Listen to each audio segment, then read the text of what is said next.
इंदरवाल इंदरवाल में सबसे पहले एमएलए खान अब्दुल गनी गुनी साहब हैं, जो इंदरवाल के सबसे पहले एमएलए हैं। अस्सलाम वालेकुम, आदाब।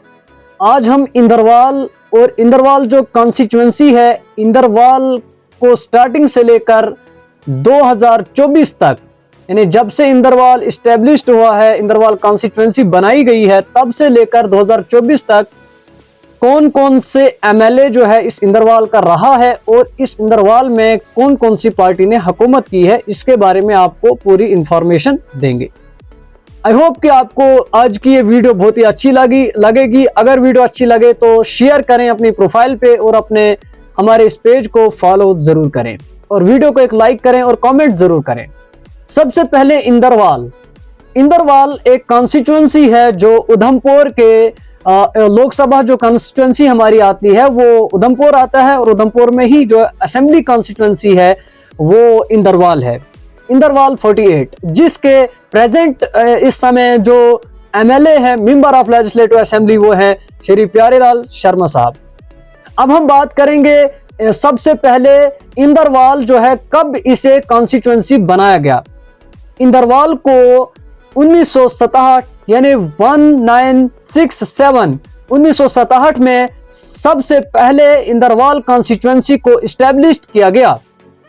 1967 में पहला इलेक्शन हुआ इंदरवाल का एमएलए सीट पे, जिसमें खान अब्दुल गनी गुनी साहब जो है पहले एमएलए जो है रहे हैं, यानी 1967 में उन्होंने इलेक्शन जीता, जो कि कांग्रेस की तरफ से उन्होंने इस इलेक्शन को जीता, और कांग्रेस की सरकार जो है हमारे इंदरवाल में सबसे पहले 1967 में रही।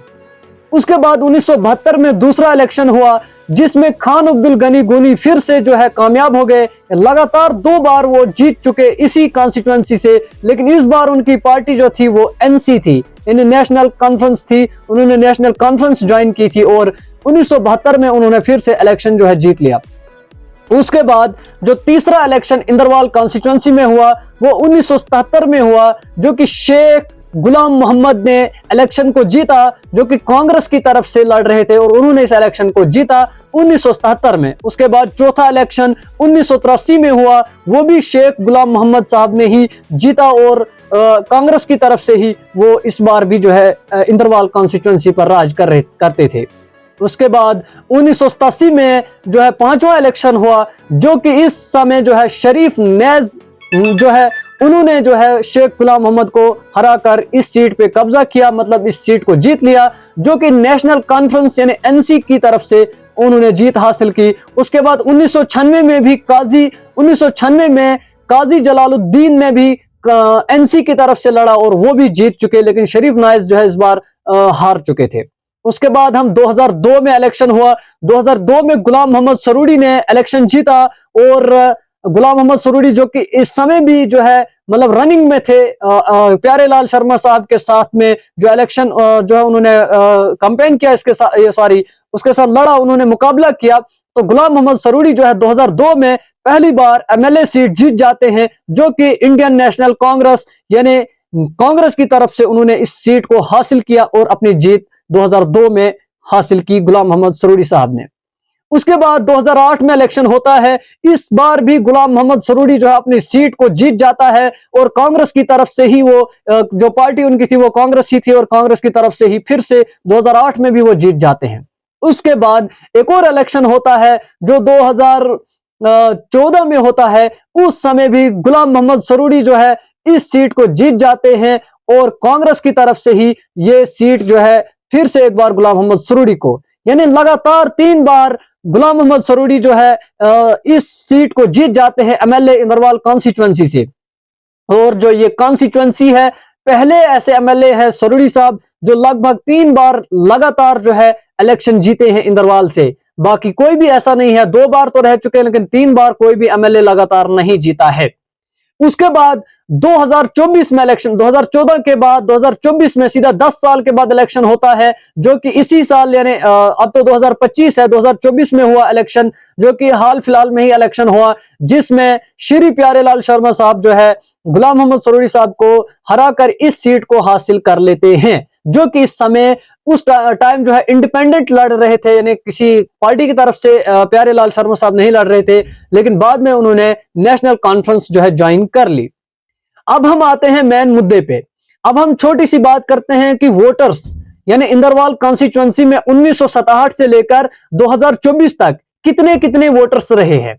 1967 की बात करेंगे, टोटल वोटर्स जो थे वो 26,000 वोटर्स थे। 26,000 वोटर्स पूरे इंदरवाल कॉन्स्टिट्यूंसी में 1967 में थे, जिसमें खान अब्दुल गनी गुनी साहब ने जो है इलेक्शन जीता, जिनको लगभग 6,000 वोट आए, और एल मलिक उनके मुकाबले में थे जिनको 3,000 वोट आए, और 3,000 वोट से उस समय जो है खान अब्दुल गनी गुनी साहब ने जीत हासिल की। उस वक्त इंदरवाल कॉन्स्टिट्यूंसी में टोटल 26,000 वोट थे। उसके बाद 1972 की बात करें तो 1972 में 28,000 वोट हो चुके थे इंदरवाल कॉन्स्टिट्यूंसी के, 28,000, जिसमें खान अब्दुल गनी गोनी जो है 9721 वोट लेकर फिर से नेशनल कॉन्फ्रेंस की तरफ से जीत जाते हैं, और अब्दुल रशीद उनके मुकाबले में खड़ा था जो 1412 वोट लेकर जो है हार जाते हैं। उसके बाद 1977 में जो इलेक्शन होता है उसमें शेख गुलाम मोहम्मद जो है जीत जाता है, जिसके टोटल वोट्स जो उस दिन इसमें थे वो थे 33,124। 33,124 में से 5,52 यानी 5,296 वोट्स जो है शेख गुलाम मोहम्मद लेते हैं, और उनका मुकाबले में अब्दुल गनी गोनी जो है 2,530 वोट्स लेते हैं। तो इस वक्त शेख गुलाम मोहम्मद जीत जाते हैं। उसके बाद 1983 में जो इलेक्शन होता है उसमें शेख गुलाम मोहम्मद जो है फिर से जीत जाते हैं, और इस समय टोटल वोट्स जो थे वो 39,000 बन चुके थे इंदरवाल कॉन्स्टिट्यूंसी में, जिसमें शेख गुलाम मोहम्मद 10,367 वोट लेते हैं, और मोहम्मद शरीफ उनके मुकाबले में जो नेशनल कांग्रेस की तरफ से थे वो 8,000 वोट लेकर हार जाते हैं। उसके बाद जो इलेक्शन 1987 में होता है उसमें शरीफ नैज जो है कांग्रेस की तरफ से 27,000 वोट ले लेते हैं। टोटल जो वोट इस समय थे वो 45,000 हो चुके थे इंदरवाल कॉन्स्टिट्यूंसी में।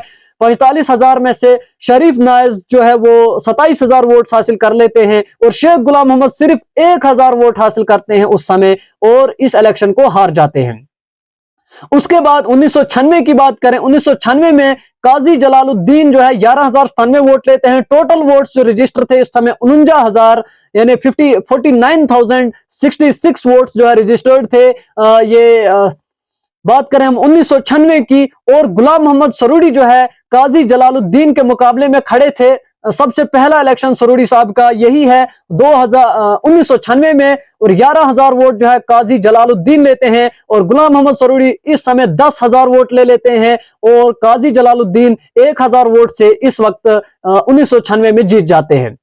उसके बाद इलेक्शन होता है 2002 में, जिसमें गुलाम मोहम्मद सरूड़ी 24,000 वोट लेता है। टोटल वोट्स जो रजिस्टर थे वो 66,000 थे, 66,000 थे, और इस समय गुलाम मोहम्मद सरूड़ी जो है 24,000 वोट लेता है, और जलालुद्दीन सिर्फ 5600 वोट लेता है, और गुलाम मोहम्मद सरूड़ी पहली बार जो है 2002 में जीत जाते हैं। उसके बाद 2008 में इलेक्शन होता है, जिसमें टोटल वोट रजिस्टर्ड जो थे 53,000 यानी 53,000 थे, जिसमें से गुलाम मोहम्मद सरूड़ी 22,000 वोट लेते हैं, और शक्ति राज उनके मुकाबले में जो बीजेपी की तरफ से लड़ रहे थे, और ये लगभग पहला इलेक्शन बीजेपी का इंदरवाल कॉन्स्टिट्यूंसी में हो रहा था मुकाबले का। इसमें 12,000 वोट जो है शक्ति राज लेते हैं, लेकिन गुलाम मोहम्मद सरूड़ी 22,000 वोट लेकर 10,000 वोटों से इस समय भी जीत जाते हैं। उसके बाद 2014 में इलेक्शन होता है, जिसमें टोटल जो रजिस्टर्ड वोट्स थे वो 83,000 यानी 83,813 83,000 वोट्स थे, जिसमें गुलाम मोहम्मद सरूड़ी कांग्रेस की तरफ से 29,000 वोट ले लेते हैं, 29,754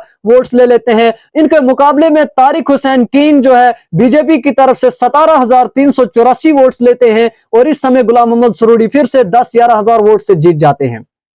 उसके बाद जो इलेक्शन होता है वो होता है 2024 में, जो कि हाल फिलहाल में ही इलेक्शन हुआ, जिसमें आप सभी लोगों को पता है कि प्यारेलाल शर्मा इंडिपेंडेंट कैंडिडेट जो कि 14,195 वोट्स लेते हैं, उनके मुकाबले में गुलाम मोहम्मद सरूड़ी 13,552 वोट्स लेते हैं, और इस समय 600 कुछ वोटों से प्यारेलाल शर्मा जीत जाते हैं। ये थी इंदरवाल की कहानी, इंदरवाल की इंफॉर्मेशन 1967 से लेकर 2024 तक। आपको कैसी ये इंफॉर्मेशन लगी कमेंट में जरूर बताएं। हाँ, हमें फॉलो जरूर कीजिए, वीडियो को शेयर कीजिए, लाइक कीजिए। थैंक यू, शुक्रिया। आज की वीडियो में इतना ही। उम्मीद करता हूं वीडियो पसंद आई होगी। आगे आपके लिए ऐसी ही मजेदार वीडियोस और लेकर हाजिर होता रहूंगा। शुक्रिया, वस्सलाम।